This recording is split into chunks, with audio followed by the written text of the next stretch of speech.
Good evening. Welcome to Bizworld.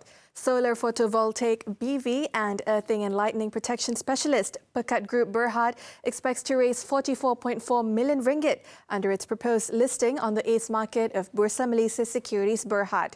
Of the total proceeds, 18 million ringgit will be put aside for the construction of a new head office and operational facilities.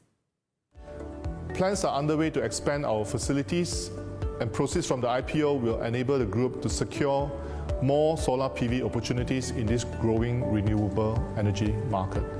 Fully delivered a wide scope of projects. The company is also issuing 138.7 million new shares of the enlarged share capital at an issue price of 32 cents per share. 32.2 million shares will be made available to the public via balloting and 16.1 million shares for its eligible directors and employees. The remaining 90.3 million shares will be placed out to selected Bumiputra investors, approved by MITI and selected investors. A 4-megawatt peak solar PV system for Metro, the power grid. Credit Guarantee Corporation Malaysia Berhad (CGC) will continue to offer its guarantee and repayment assistance to support micro and small and medium enterprises, whose businesses are expected to be further impacted by the full lockdown nationwide. In a statement, CGC said it will continue to provide guarantee to participating financial institutions in Bank Negara's Fund for Targeted Relief and Recovery Facility. It will also continue supporting and serving micro and SMEs to enable them to sustain their business operations with its Targeted Repayment Assistance Program. Additionally, CGC has been reaching out to its customers in need of rescheduling and restructuring for their financing or loan.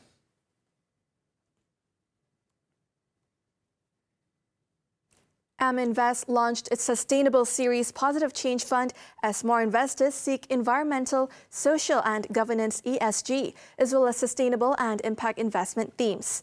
It said investors will be able to gain exposure to high-quality global companies addressing society's challenges that are poised to prosper in the long term, as they possess strong fundamentals for future growth.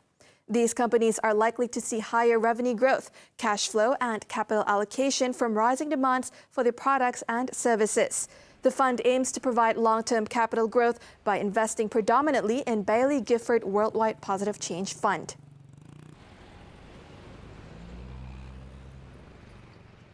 Shopeepay recorded an overwhelming uptake of about 500,000 claimants for the 150 ringgit e-wallet credit on the first day of the eBelia program yesterday. In a statement, it said the successful claimants also guaranteed an additional 500 ringgit worth of vouchers, bringing the total benefit up to 650 ringgit.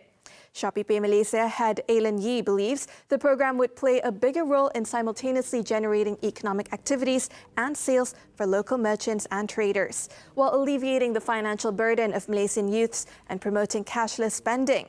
The eBelia program is open for registration to Malaysians aged 18 to 20 years in 2021 or full-time students. According to a Bank Negara report, e-wallet translation for 2020 went up by 113% to 600 million transactions, with the number of traders registering to accept payment via QR code doubled at the end of last year.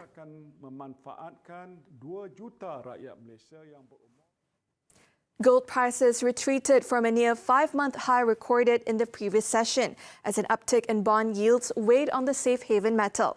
According to Reuters, strong U.S. economic data has also prompted the shift back into riskier assets. Spot gold was down 0.1% at 1,898.58 per ounce today, after hitting its highest at 1,916.40 yesterday. U.S. gold futures eased 0.2% to 1,901.90 per ounce. The U.S. 10-year Treasury yield rose to a more than 1-week high overnight, increasing the opportunity cost of holding non-interest-bearing gold. Risk sentiment in wider financial markets remained upbeat as investors weighed the latest U.S. economic data for signs of a rebound and higher inflation reading. Market participants' focus this week will be on U.S. payrolls data due on Friday for further clarity on economic recovery and near-term Federal Reserve policy action. That's all the time we have for Bizworld this time around. I'm Liyana Hassanel. Thank you for investing your time with us and keep tuning in to TV3.